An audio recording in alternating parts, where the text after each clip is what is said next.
We're back at Squaw Valley with a break in the action and a chance to review the most unique aspect of this contest, the combined competition. Sun Valley's Kent Kreitler was the combined favorite, a top finisher in extreme contests throughout the 90s, and an accomplished snowboarder. But Kent went for broke with a 60-foot jump on the first day, the enormous air exploding one ski off his boot and pile driving him into the snow. As you can see here on the right of the screen, Kent was almost completely buried. As spectators waited in anxious silence, it took a rescue crew a full 5 minutes to clear Kent's head out of the powder. Kreitler survived to ski another day, but his low score effectively eliminated him from contention. Thought I was going to stick it, and all of a sudden I was underneath snow. Another super athlete, Chuck Patterson, also had a bad start to the contest. Straining his knee during a practice run, Patterson went down to his car and, using windshield wipers and duct tape, constructed a makeshift knee brace. But by day 2, Patterson had regained his strength and, wearing a more conventional brace, put together solid skiing and snowboarding runs to become the only combined athlete to qualify for the final day of competition. Back live, and Chuck Patterson is on course. Chuck's going to catch the same air that some of the other competitors have earlier today. Oh. And really, really nice. Kept his hands in control. He's a downhiller, and you can see that in his technique. Really solid and smooth, calm upper body.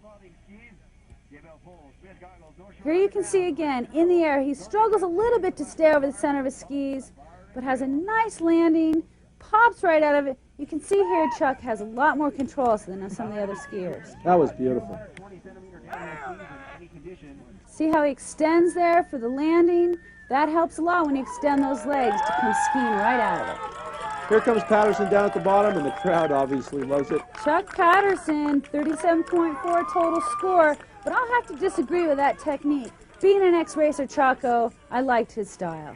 Curtis Worsfold, our men's leader, is atop the big middle rock. He's dropping in. I don't know what he's up to, but he looks like he's in trouble right from the start. Huge air, and parries his head. Oh, man, is he lucky to have cleared those rocks, Chaco? He really didn't look centered at all or together when he went off those rocks. That was really scary, Kim. Let's get back up there and take a look at the slow-mo. He comes off this rock, and his arms are flapping. He's really off balance. I don't know if he was comfortable with this air right from the start.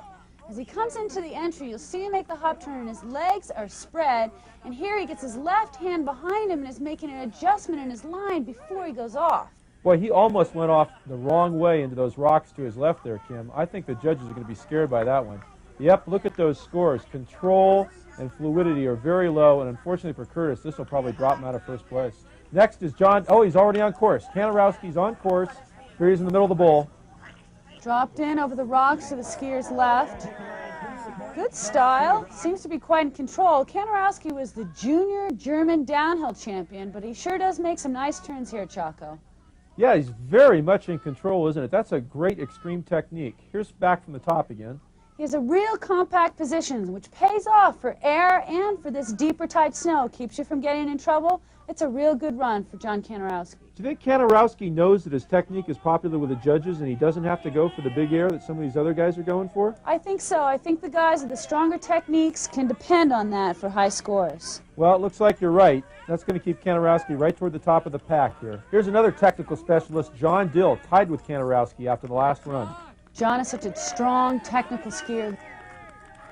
Look at his hands and his body position here, just driving down the hill and real smooth. Ooh. Little bobble there, but he's strong, Chaco. It just doesn't affect him at all. Here's a slow-mo, Kim. In slow motion, we can really see how solid John is. Why don't we stop it right here in this next turn? Look at those hands driving down the hill, the body position just like a ski racer. Because he's so strong technically, he doesn't need to go for the big crazy airs. Now, John has 2 kids, so he may not be willing to risk it like some of these other guys, too. There's the scores for John. Again, very high on technique, and you're right. He can sort of get away with those low line scores and still keep himself in the hunt here. Well, here comes our last ski competitor of this run, Scott Skyman Harrington, and he likes to go for big air. Oh! Look at that, showboating on the top. He hasn't really even made his main entrance, and he's already done a front flip. But it looks like he's carrying speed toward the buttress.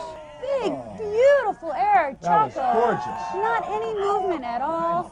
And look at the way he cuts down his speed in one turn, big, smooth, beautiful arc, and he's right back in control again. Heading over to some nice, fresh snow. That looks like fun over there, Kim. It's nice to see these competitors hit something new, and look at this. His arms don't budge. That's textbook right there. Beautiful air. Here he is down at the bottom. Up, little punctuation for the judges, and they have got to love that. And sure enough, look at that. Very high scores right on down the line. Hey, Rob Delorier is right there with him. Let's go down there. Scott Harrington with a front flip to impress the judges, then mocking off the corners. Dude, how was it? Oh, it was a lot of fun, Rob. I was hoping just to get a little action on the top there, so I did the front.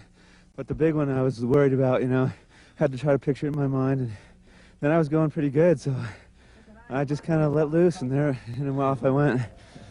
Some beautiful flow time, a nice recovery coming out of it, then the powder. That was hot. Good luck. Keep it up. All right. And here's how our top skiers fared in that third run. Dan Whitman, our telemarker, actually getting the top score. But overall, John Kanarowski and John Dill, technical specialists, are holding down first and second place going into the last run. We'll be right back with the women's final runs. The guys, you know, they treat me like, one of the regular guys, you know, like I've been around for a while. That's his position, you know, and I was just holding it, keeping it warm for him because I want to come off the bench, and I like coming off the bench, you know, and he deserves a starting spot, and he's worked hard, and he has, you know, great potential. He got a lot. He has a lot. He can block shots, he can rebound, he can dribble the ball out, he can shoot, he's strong.